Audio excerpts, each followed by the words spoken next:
இங்க இருந்தா நம்ம செத்து போயிடுவோம்ல.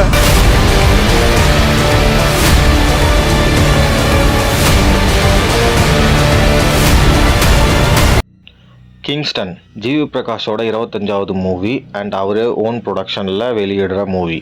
கமல் பிரகாஷ் தான் இந்த படத்தோட டைரக்டர் அண்ட் அவருக்கு இது டெபியூட் மூவி கூட.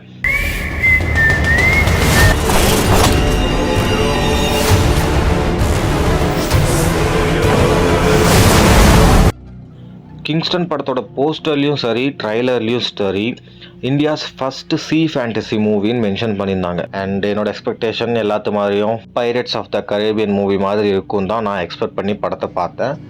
பட் அது கூட ஒப்பிடும்போது இந்த படம் 10% கூட இல்லை. Because pirates of the Caribbean movie வந்து ஃபுல் அண்ட் ஃபுல் கடலில் தான் இருக்கும். அந்த படம் மூவ் ஆகுது ஃபுல்லாகவே கடல்.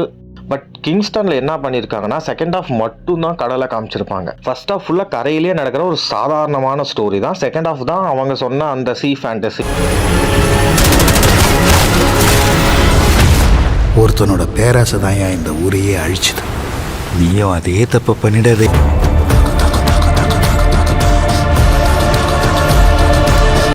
படத்தோட மெயின் தீம் வந்து ரொம்ப சிம்பிள்.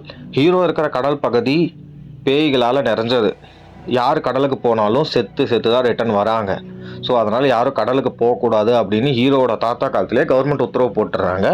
அதனால் அந்த ஏரியாவில் இருக்கிற மக்கள் எல்லாமே வேறு வேலைக்கும் வேறு இடத்துக்கும் போயிடுறாங்க. ஹீரோ வளர்ந்து முடிச்சதுக்கப்புறம் மற்ற நிலத்துலலாம் மற்ற ஏரியாலெல்லாம் மீன் பிடிக்கிறாங்களே, ஏன் நம்ம பிடிக்கக்கூடாது, நம்ம இடத்துல என்னதான் இருக்குது அப்படின்னு சொல்லி கடலுக்கு ஃப்ரெண்ட்ஸோடு போகிறாரு. ஸோ அப்படி கடலில் நிஜமாக பேய் இருக்கா இல்லையா, அந்த பேய் எப்படி வந்தது, அதுக்கான காரணம் என்ன, அண்ட் அந்த பேய் ஏன் வரவங்களை எல்லாத்தையும் கொல்லுது அப்படின்றது தான் இந்த கூட மெயின் கதையே. இந்த கடல் தனக்குள்ள 1000 ரகசியங்களை மறைச்சு வச்சிருக்கும். சில கதைகள் காத்துலையும் பல மர்மமான நிஜங்கள் கடலோட ஆழத்திலையும் ஒருத்தனை எண்ணத்தை பார்த்துருக்கு. இதெல்லாம் மாத்த இங்க யாரு இருக்கா? கட்டுத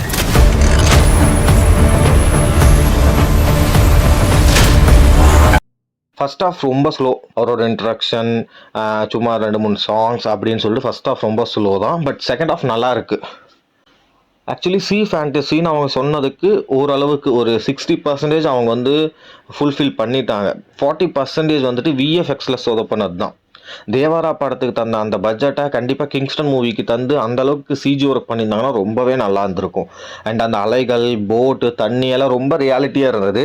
அந்த பேயை மட்டும் இன்னும் கொஞ்சம் அழகாக போர்ட்ரேட் பண்ணியிருக்கலாம், வேறு மாதிரி காட்டணும்னு நினச்சிருக்கலாம். பட் அது கொஞ்சம் மிஸ் பண்ணிட்டாங்க.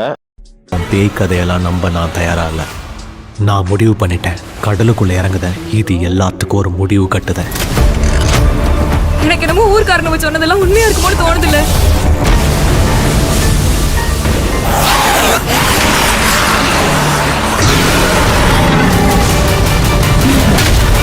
செகண்ட் ஹாஃபில் தான் ட்விஸ்ட்டு மேலே ட்விஸ்ட்டாக நம்மளுக்கு தராங்க. அவங்க ஒரு கதையை காமிச்சிட்டே வந்திருப்பாங்க. பட் அது தப்பு அப்படின்னு சொல்லிட்டு டக்குன்னு வேறு ஒரு கதையை காட்டுறாங்க. அந்த ட்விஸ்ட்டு ரொம்ப நல்லா இருக்குது. ஜிவி ரொம்ப அழகாக பர்ஃபார்ம் பண்ணியிருக்காரு. இதுக்கு முன்னாடி வந்த படத்தை விட இந்த படத்தில் ஜிவியோட பர்ஃபார்மன்ஸ் ரொம்ப நல்லா இருக்குது. அண்ட் திவ்ய பாரதி வச்சதுக்கு சும்மா வந்துருக்கலாம். மேபி அவங்களுக்கு எந்த ஒரு இம்பார்ட்டண்ட்டும் இல்லை இந்த படத்தில். காசு வெறி பிடிச்சி அலையிறது நீ. கிடைச்ச தசை பார்த்து ஊர் வச்சிருக்கோம்.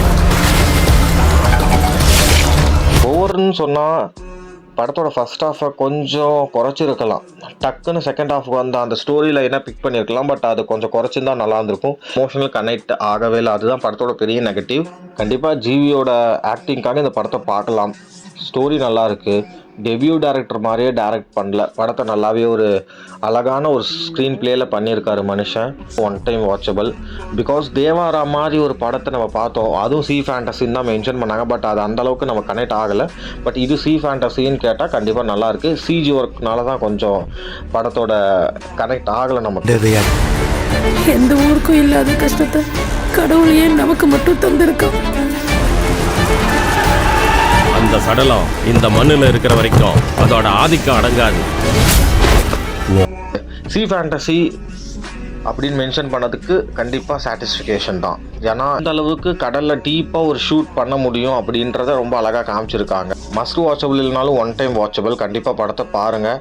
ஜிவியோட ஆக்டிங்காக பார்க்கலாம், ஜிவியோட பிஜிஎம்காக பார்க்கலாம், அண்டு செகண்ட் ஹாஃபோட அந்த விஷுவலுக்காக பார்க்கலாம். ரொம்ப அழகாக பண்ணியிருக்காங்க. கண்டிப்பாக தேட்டரில் பாருங்கள் படத்தை. கரையில புழுவாட்டம் எவனுக்காகவோ சாவுது, அதுக்கு ஊருக்காக சாவு.